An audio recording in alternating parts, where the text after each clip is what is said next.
Well, thank you so much for joining us for this edition of Ocean Views podcast.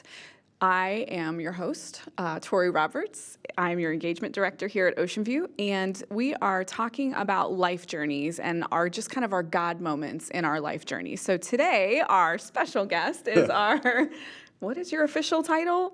Pastor of Arts and Education. There we go. David Gross. I had to think about it. Jazz hands for David. So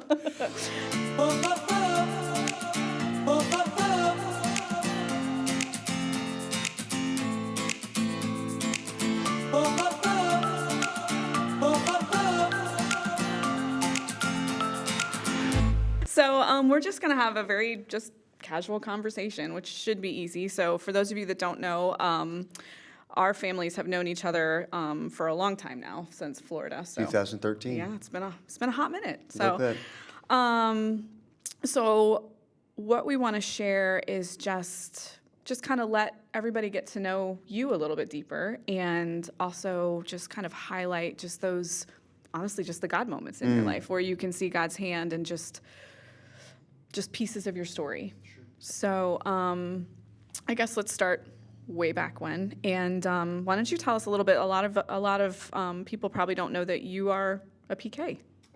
Yes. Unless you attend our traditional service. So I have the distinct privilege of being able to worship and serve alongside my father.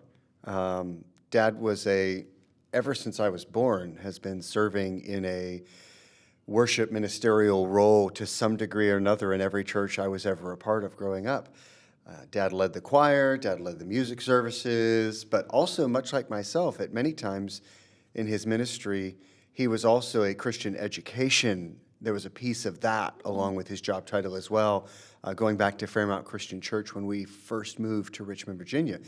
And so I've been under my dad's musical leadership since birth, although it was Mom who taught me how to read music singing out of the hymnal side by side in the pew. And so, yeah, growing up, Dad was always a part of church ministry, and I think in many ways that definitely shaped me musically. I always appreciated what Dad did. I remember my first Singspiration. Do you remember those? I do. And I had just learned to play trumpet at age 12, and I was really excited to be a part. And so I remember playing a really terrible rendition of Joyful, Joyful, We Adore Thee. But the church was very gracious to me. And so, yeah. Dad was also a professor of music at Milligan Bible College in Johnson City, Tennessee, while leading our church in music ministry. So, yeah, I've seen church ministry from the front row for a long time. Yeah, good, bad, and the ugly. Yeah. So what was that like for you? What was it like for you growing up as a PK? You know, PKs get a bad rap. They do sometimes. I'd like to think I'm fairly well adjusted for being a PK. I think Mom and Dad did a really great job of protecting me from things that were none of my business and I didn't need to be a part of, because obviously all churches are a hospital for broken people, and so there's no perfect church. We know that. And so I just saw it as a great opportunity. I looked up to my dad, I respected my dad, and I wanted to be a part of what he was doing. Never knowing at a young age that I might follow in his footsteps, but from as long as I can remember, Tori, I love being in church. There was something about being amongst the family of God that just drew me in at every age level. As a kid, it was always being about students and being in my youth group and doing all the fun things that youth groups do. But even as a young adult, and then I guess a proper adult, if I'm even there yet, there's nothing like being in the house of the Lord with the family of God. And so I don't know that I have any war stories. Fortunately. Now, that's not to say that we didn't struggle as a family. There were difficult things that happened in ministry, but I think Mom and Dad were always so good about being transparent and helping us three boys, because I have two brothers, helping us understand some of those difficult things. If they're anything, they're scars, they're not wounds. Okay. Did you ever feel, so growing up I was, for lack of a better term, a PK. And so there were times where you felt in a bubble, like almost in a fishbowl. Did you ever get that feeling? Not a bubble, a fishbowl, that people would almost like that your life was a little bit on display. Did you ever feel that way? No, and maybe because I was blissfully unaware. Knowing you as well as I do, I would say that your dad was, in some ways, I'm going to use the word a little more high profile. My father as kind of a right hand or a left hand to that lead pastor. I don't know that I felt that tension quite like a lead pastor's child does.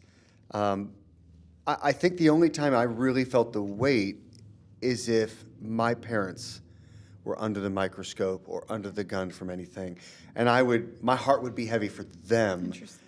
I never felt like as the son, I was the subject of anyone's ire. Okay, so I am gonna, we may have to have some kind of a word. When you use a big word, do like to use big words. I love to read. I know you do. And yes, even with an English degree, there's times where your words get over my head. So What did I say? What word did I No, use? you said ire, which that's a semi-normal word. But 3 letters. I It's know. a small word. So we feel like we may have to have I start saying something crazy, and you'll Okay. have to define your word. I don't know. So your mom, your sweet mama, was an educator. Yeah. And so do you feel like that had any influence in your journey? Oh, absolutely. Because obviously, Dad was a pastor. He was the spiritual head of our Maybe household. that's the reason for your big words. Oh, Well, my mother? yes. Yeah, no, but she would tell you she never got out of 3rd grade, so probably not. As long as I can remember, Mom was the one on the edge of the bed reading us Bible stories. I mean, some of those books are now in my house that we read to our children. She would do prayer time with us. She, at different points, was my Sunday school teacher as a young person, all the way back in Johnson City, Tennessee. So that would have been elementary school.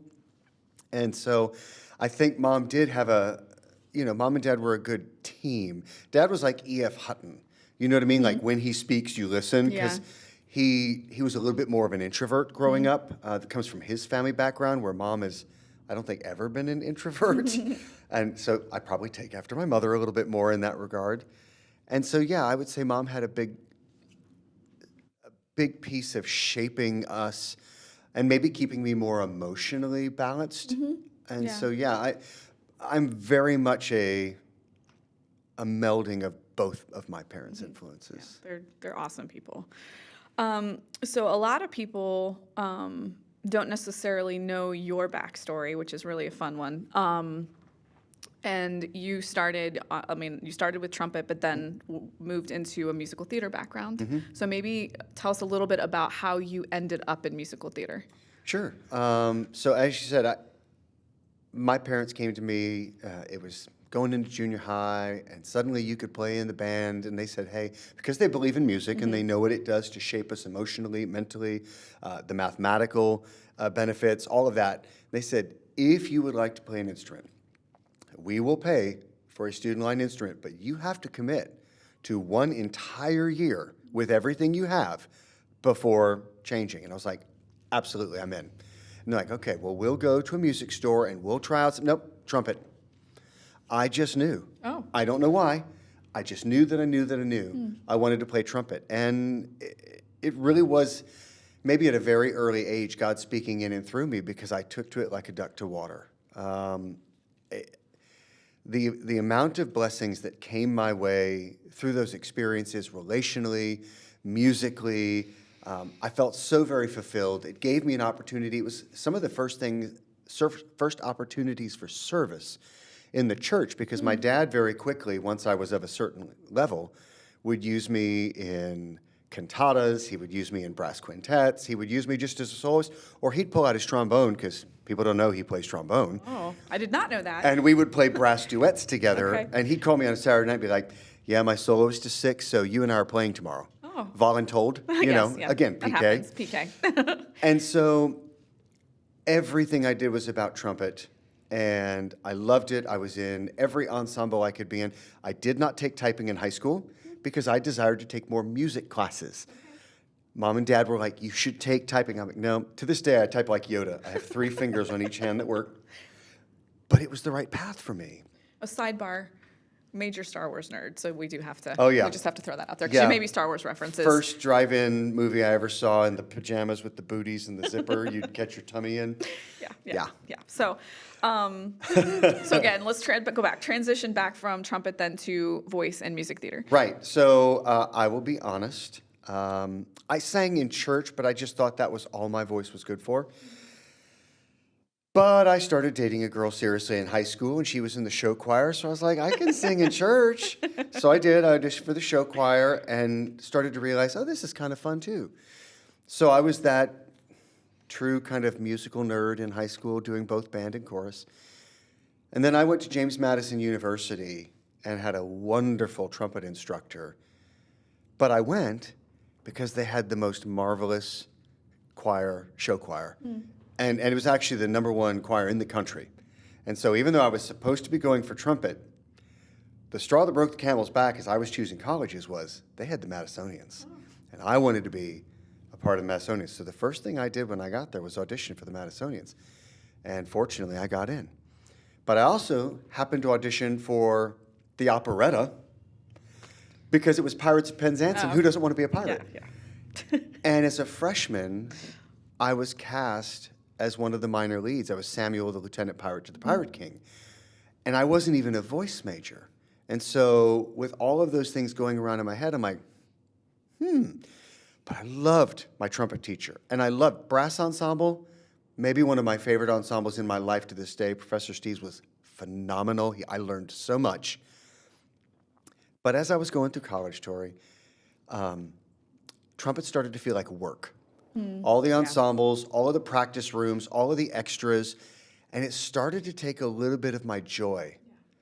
Whereas I would sing all day long, and it was never a problem. And so during my first 2 years, freshman and sophomore year, the vocal faculty approached me. They said, hey, how do you feel about taking some vocal minor voice lessons? Because we see that you're involved. And I was like, love to. Yeah. And so I started there. And then they were like, hey, how do you feel about majoring in voice? And I was like, I'll double major. Great.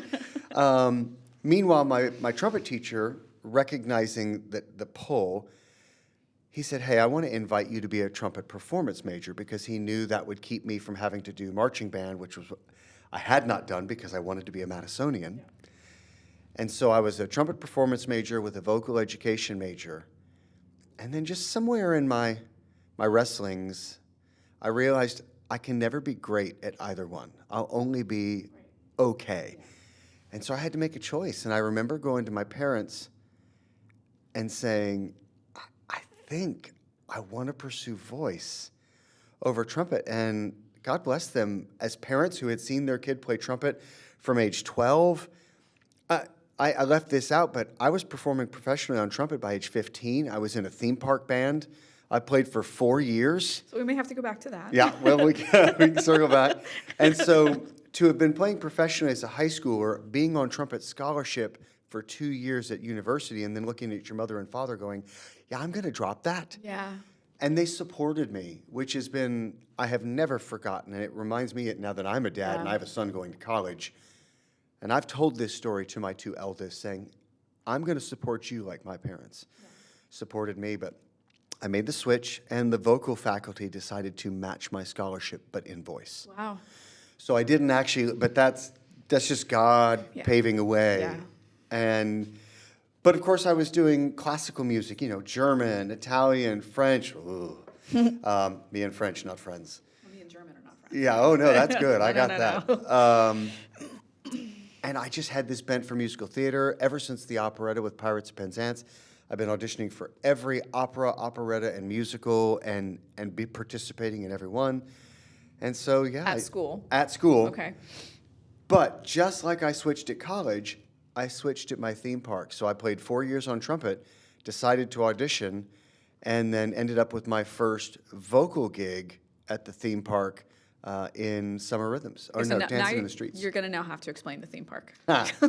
So I lived in Richmond, Virginia growing up, and just 20 miles away in a little town called Doswell, the only thing that's there is King's Dominion. Used to be owned by King's Productions, then Paramount Pictures bought it. So I was a part of the King's Dominion Clown Band. And there were 12 of us, 3 trumpets, 2 alto saxes, 2 tenor saxes, 2 trombones, a sousaphone, which is a marching tuba, Yeah. a bass drum, and a snare drum. I mean, you dress like clowns. We dressed like clowns. Okay, all right. We wore red Chuck Taylor Converse. Great. We pulled faces behind our instruments. And we just ravaged the park and tormented people. It was loads of fun. But it helped me loosen up my inhibitions so that I could relax and be comfortable in front of anybody and do anything. And so I loved it. And what was really neat is in my second year, we lost a trombone player. And I got to recommend my own big brother, Phil. Oh. And Phil played Oh, I knew in the that. clown band. Yeah. I forgot about that. He played with me. And so we got to do that for the next 3 years until I switched camps and went to singing. Okay. So no, go back to singing. Sorry, we had to do a sidebar. Yeah. So I don't know. God's just always given me a drive. I see something, I chase it. I did that with trumpet. I did that with voice. And once I knew that singing is where I wanted to be, I fell in love with musical theater. And Tori, I don't know that I can remember exactly when, because Dad, as a choir director in schools as well as in the church, he led musicals. And so I had seen them, but I don't know that that's when I got bit. I think it was because I was a part of the kind of gifted and talented program with music. I started getting tickets to local productions. I would say one of the first earliest, this is going to be really obvious to everyone, first productions I remember really gravitating to is in Richmond. I saw the national tour of Les Mis. And that was really remarkable for me at a young, tender age. And again, at this point, still just a trumpet player. No idea that I would one day want to sing. And so I just thought I wanted to do that. And so I remember at age 19, I was in that vocal show. I was doing Dance in the Streets. A friend of mine, Michelle Moreno, fellow Madisonian, in the show with me at the park. She's Filipino, and she was like, I am going to an all-Asian equity call for Miss Saigon in New York. And I was like, I want to go. And of course, I'm neither Asian nor equity. Right. But I just knew that I knew that I knew. And so Michelle and I went together. And I got in somehow, and we both got called back, and it turned into a journey for the both of us because we both went all the way to the finals. And neither one of us got cast, but just the excitement of at age 19, seeing that, the beginnings of success. I know when you say New York, you're meaning Broadway. Yeah. Okay. Yeah. Just clarifying. Yeah, it was the Broadway company. And they were really sweet. I think they just let me down gentle, but they were like, hey, you're only a sophomore in college. You're doing great work. We'd love for you to go ahead, finish your training, but come back and see us. And I was like, yeah, you're just being nice. I'm getting the brush off, but that's okay. But that kind of developed a fearlessness into me to start chasing things. And so I had a similar story with the musical Rent. Again, went all the way to the finals for Roger with Bernard Telsey. And he just told me I was too in shape for the role of Roger, who happened to be dying of AIDS. Right. And I was like, I'll stop eating. I was like, what do I need to do to get my first break? We will never recommend that. Yeah, I know. It was, again, young David. Young, not wise. And so, but I was just very, very hungry. And so instead, I ended up taking a world cruise on cruise ships as my next step. And so what many people probably don't know is I left school early. I did not graduate. I had over 200 college credits because I never took less than 20 credit hours a semester. And because I kept changing majors, I went to school for 5 years. But I went and did this world cruise, which was just wonderful. And so I did cruising on and off for about 5 years before, obviously, I'm skipping ahead, meeting Kelly, getting married, moving to London. So when you say cruising, you mean you were working on the cruise ships? Just Yes. again, to clarify for those of us Yes. that are ignorant, that, yeah. I was... It's not that you were like having a fun time for a year and a half. You were working. Getting paid to do a job. Yes. We did 3 shows generally per cruise, but you might do some extra openers or closers. I started, again, I was always hungry, meeting the cabaret entertainers on board who were independents. They started helping me with arrangements and trying to build my own cabaret. And so, yeah, it was it was another place where God was just shaping me and using different skill sets. So go ahead and, because the rest of the story does now include Kelly. So why don't you share about how you met Kelly and where Sure. that all happened? So I was at home.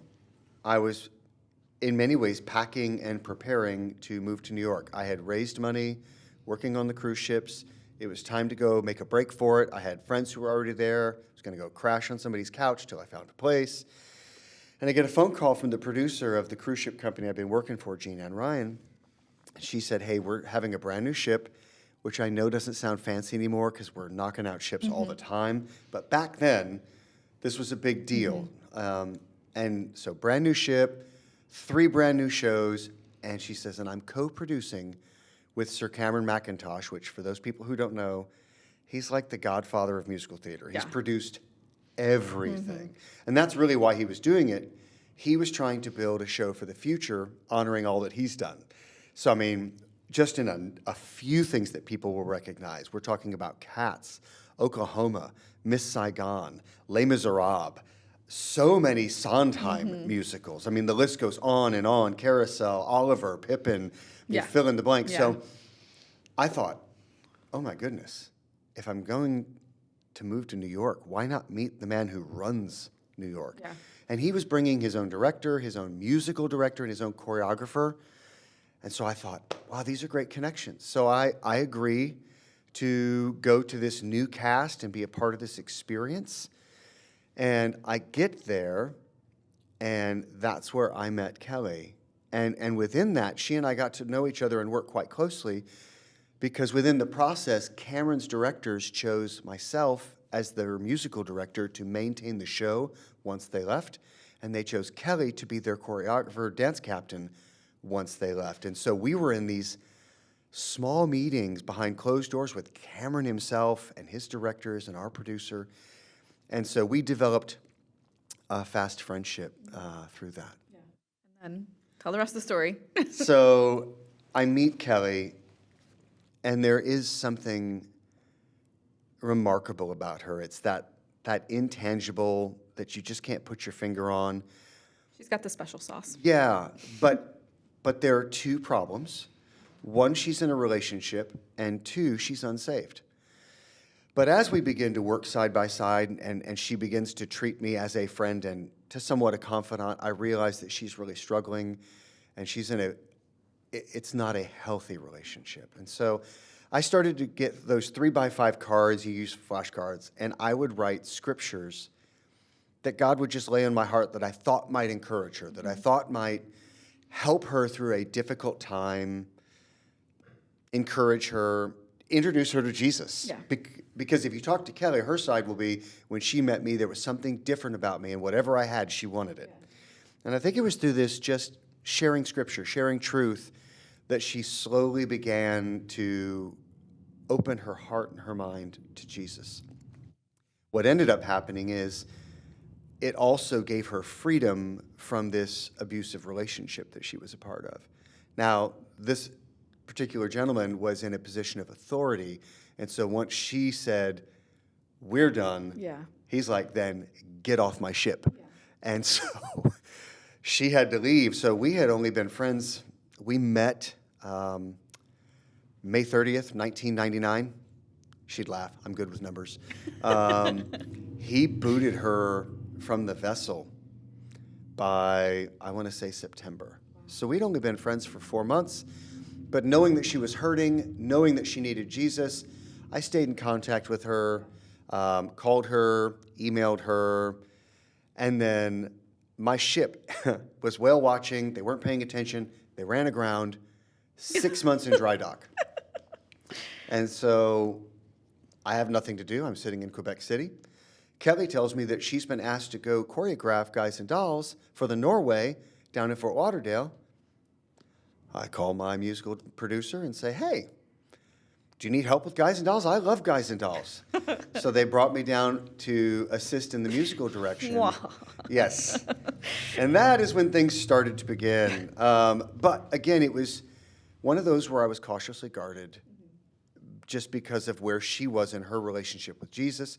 She was not yet saved. And so fast forwarding, I introduced her to my parents. who were obviously trepidatious about this because she's not saved. Yeah. I'm very open with my parents, and but I was like, but she's going to be an amazing Christian. Again, not Yeah. advocating flirt to convert. Yeah. But that's kind of where I found myself. And so I actually ended up passing the responsibility to my mother. Wow. And my mom walked Kelly through something that our church was doing called the Peace Treaty. And it walked you through the gospel, both through verses, but picture, the gap between you, Yep. the Father, and sin, and then the cross. The cross, yep. She walked Kelly through that. And it was at the end where you bring somebody to a point of decision. And Kelly was like, absolutely. And she received Christ in that moment. No hesitation. And then my mom was like, well, the next, because Kelly's like, what's next? And well, she said, well, Jesus commanded us to be baptized. She's like, great. Where do we do that? How do we do? Because, Kelly had no upbringing in the church. And my mom was like, well, really, all of us as believers are called to baptize. And she said, can David baptize me? And my mom was like, yes, he can. And so then they asked me, petrified. Remember, I am not in full-time ministry. Yeah. I love Jesus by all accounts, but I've never baptized anybody. And so it was going to be the scariest thing I had ever done in my life. And so the first person I ever baptized was my future wife. And that's when we began in earnest with our relationship. But with her being British and me being American, I didn't waste time. I had a ring in less than a year. I asked her dad for permission. And then we were married, 4 or 5 months after her dad gave me permission. Yeah, So. yeah. And so then you ended up in London. Yes, because Cameron's team decided to do another ship and another show, and we were the only two they requested by name. They said, can we have David and Kelly back? And we had kept in touch. They had kept in touch, so they knew we were now married. And so at their encouragement and their behest, they said, you should come to London. You'll work.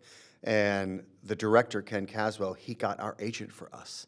Like, they just paved the way. Yeah. My first major show was Miss Saigon for Cameron McIntosh. Yeah. And so it really was, when you look back, it's that blessing of hindsight where you can see God has orchestrated everything. Yeah. Which, ironic or not ironic, obviously it was a God moment. That was the very first show that drew you in to go take your shot in Broadway. So that's right. And that was the first show that you were in. I got to actually experience it later when, quite honestly, I was more mature as a Christian to be able to handle. I mean, the Vietnam conflict is a very difficult story to tell. And when we told it, the largest anti-war demonstration in the entire continent of Europe was outside our stage door. And they were holding up signs saying, stop the American dream, which is the big finale number. Yeah. They weren't picketing us, they were using us as a vehicle. Mm-hmm. And so it was a remarkable time to tell that story in the life of the world. Yeah. So then you had gone on, you were in multiple different shows, you were traveling, you were doing all these things. So talk to us about, what was it like to be a Christian in a very dark environment? The theater life is very difficult. It's very, I would think, very lonely, but also just the personalities there. Yeah. I'm not going to mince my words. It was hard, especially initially, because it took Kelly and I think 2 full years before we found a home church in Britain. Wow. And we tried a lot. We just couldn't find peace. We could not find a place where we felt like God was saying, this is where I want you to serve. And so doing that first national tour of Miss Saigon, it was a 15, 16-month tour for me. And I'm in a new venue all the time. And again, the Vietnam conflict, it's a difficult story to tell. It's heavy, it's weighty. You feel that as an actor. When you're trying to tell something in truth, you really take on the emotions if you're doing it right. Yeah. And it takes you to a dark place, Tori. And so to just be on my own with my Bible by myself was hard, but cruise ships kind of prepped me for that because it was similar. Fortunately, I had one friend in the entire cast, Cornelia Luna, who was a Christian. So we kind of connected on that. She and I just decided, hey, we're both trying to have conversations with people. Let's start a Bible study. And we did. And we ended up, 3 or 4 people joined us. And I was just so very fortunate in this show that God showed me a little bit of his favor and let me see his hand working. Because I'll never forget Ben Isaac, who was an atheist, very outspoken atheist, join our Bible study, give his life to Christ, be baptized, and he actually went to seminary. Wow. That was all God. Yeah.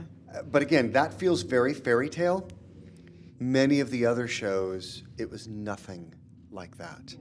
And so they know where I stand. I tried to love people as best I could. I wasn't going to go to the pub every night with them. I wasn't going to do the things they were doing. But what I will tell you is when grandma passes or my brother is sick, that's when they came to me and go, hey, would you pray for me? Yeah.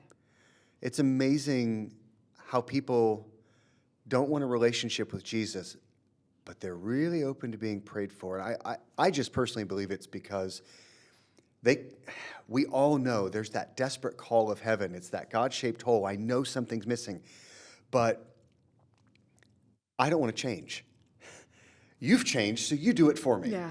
I know that if I accept Jesus, I have to stop doing what I'm doing. Right, and that's not comfortable. No, especially in the theater where everyone's doing the same things. And so, and I'm not going to tell you that I was perfect. I'm not going to tell you I got it right. I would tell you the most insidious sin in theater for me as a Christian is gossip.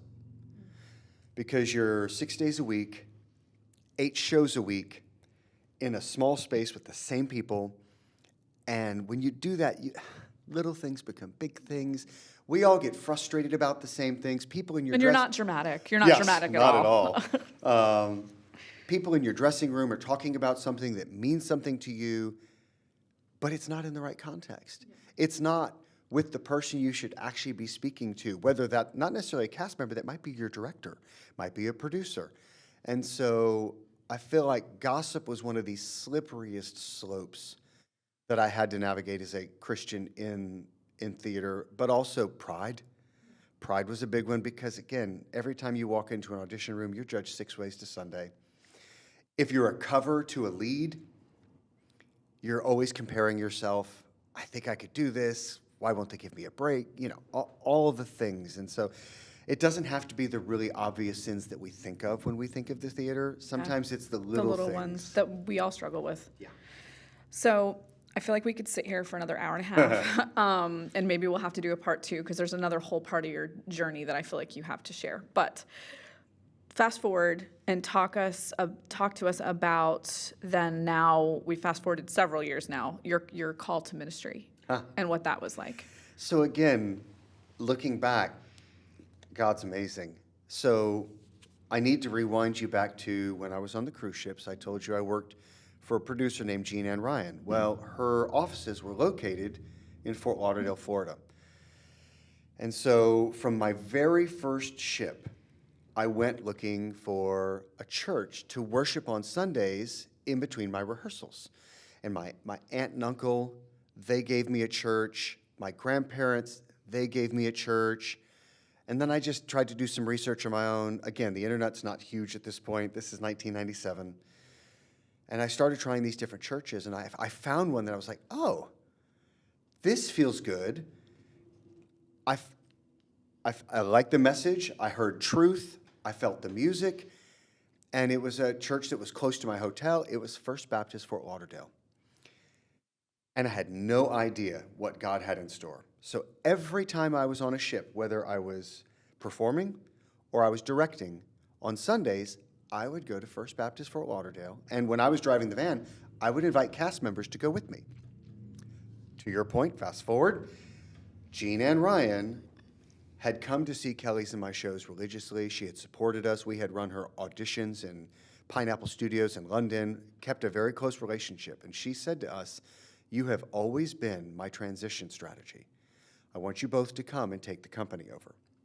Kelly's going to be the executive director. David's going to be the creative director. So basically, Kelly's the boss. I get to build and play all the shows. It was perfect because that fed to both of our gifts and talents. Yeah.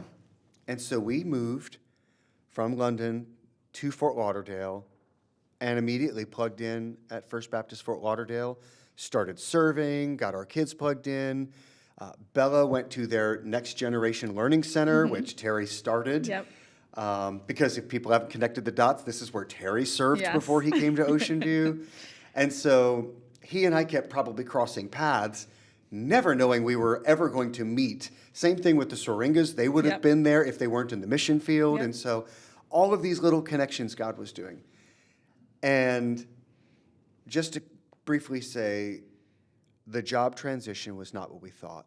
Once we were inside the office doors and we were not subcontractors, we were now a part of the team, everything changed. Everything we loved about that company became difficult. Relationships, working style, level of trust between us and the president. But we just felt so convicted, Tori, that this was our ministry. We got to meet with secular people. Every 6 weeks, we got a new group of non-Christians that we could share our faith, we could love. So we kept pushing. And I guess maybe I just don't listen well enough, or I'm a slow learner. And I remember saying to Kelly, finally, I think the Holy Spirit is telling us to go, because it just kept getting worse and worse. I mean, Kelly was waking up 4 a.m. every morning, sick to her stomach, not wanting to go to work. And I didn't want that for her. And again, the only place I wanted to be was church. I wanted to spend all my time amongst the family of God. And so we turned in our notice in January with no idea what we were going to do or where we were going to go. But something in me said, go talk to John Jones, who was my executive pastor, who was also over worship. And I remember calling John up, who I served for because I served on his worship team. And I said, John, I don't know why, but I need to talk to you. I need to tell you what's going on in my life. And so I told him, and he just kind of had this cheeky smile the whole time I was like pouring out my heart. And it's like, John, what's going on? You got something going on. He said, well, I think this is a God thing. He said, I think we've got something for you here at church. And I couldn't believe it. Like, what could I possibly offer? Because the only gifts that I could perceive that I had were his gifts. And he's not going anywhere. So, I mean, I'll clean toilets at the church. I'm okay. And so he had me put together a call to ministry because he had heard my testimony. He's like, you have a call. I want you to write out what you shared with me. I put together a resume, and I want you to meet with Dr. Larry Thompson, who is our lead pastor. And so I met with both of them, and he had the same cheeky grin, which anybody knows Larry. Yes, He's got a cheeky grin. He does have a cheeky grin. And they offered me a position to be the director of young married people. And it's like, okay. I remember thinking the same thing. And I was just so desperate to be a part of whatever God wanted to do. I said yes, but then I remember in the first week getting a job description and saying, John was like, just sign this for us and bring it back to me. And I read it. And I walked down to John's office and I said, John, this guy looks great, and you really should go hire him, but it's not me. And he laughed at me. And he said, well, just cross out the stuff that's not you and sign it, and we'll get there. And I was like, that's a lot of redacting I have to do. And he was like, it'll be fine. So immediately, Tori, I felt not enough. I felt inadequate. And I thought, Doesn't he do that a lot? yeah, all the time. And so I felt a desperate need, one for training. I engaged in like premarital training and other pastoral counseling training that were conferences and one-offs, but I wanted to go to seminary, but I didn't graduate. So I called JMU, and my advisor was still there. I couldn't believe it. And I said, what is the quickest path for me to graduate? I told him, I want to go to seminary, so I don't even care which degree I have to finish. He said, well, JMU now offers a Bachelor of Individualized Study, which basically takes everything you've done, your trumpet, your voice, your theater, and your life experience. So awesome. And puts it into a degree. And so I was able to take a CLEP exam for one class, passed that, and I took a history course, and then all I had to do was write a thesis. And so I interviewed all of the wonderful directors in my life and wrote a thesis basically on what are directors really looking for in an audition to kind of help any young talent walking into a room with these serious people behind a table. And I had 5 different people that I interviewed and quoted, and then I got to present it. And so I got my degree in basically music in one semester, and then I immediately applied to seminary. And so, and again, God was still like, you're not enough. Because then I was in charge of special events, and then I was in charge of the preschool. I do remember this season. Well, and to your point, you admitted you're a PK, and your dad is somebody that I consider one of my early mentors who poured into me. And I remember sitting talking to your dad going, I don't know what to do. And I feel out of my depth, and I don't know what the future holds. And I was trying to decide what degree to study. Where do I focus? Because I'm in an area that I'm learning, but I mean, your dad's got 5 degrees in counseling and all these. I was like, you should be doing my, I'm kidding. And I remember your dad just saying, all you really need to be content with is, what has God put in front of you today? And I have actually clung to that statement my entire ministry. What has God put in front of me today? And then, of course, advised me towards theology, because no matter what you do in the church, a healthy understanding of who God is will serve you. And I loved it. I had such a great time doing my master's in theology. But eventually, God did put me into more musical disciplines within my ministry. But I'm just convinced, Tori, that he needed those first 2 or 3 years to say, hey, you're going to lean on me. You're not going to lean on experience. You're not going to lean on education or training. I'm it.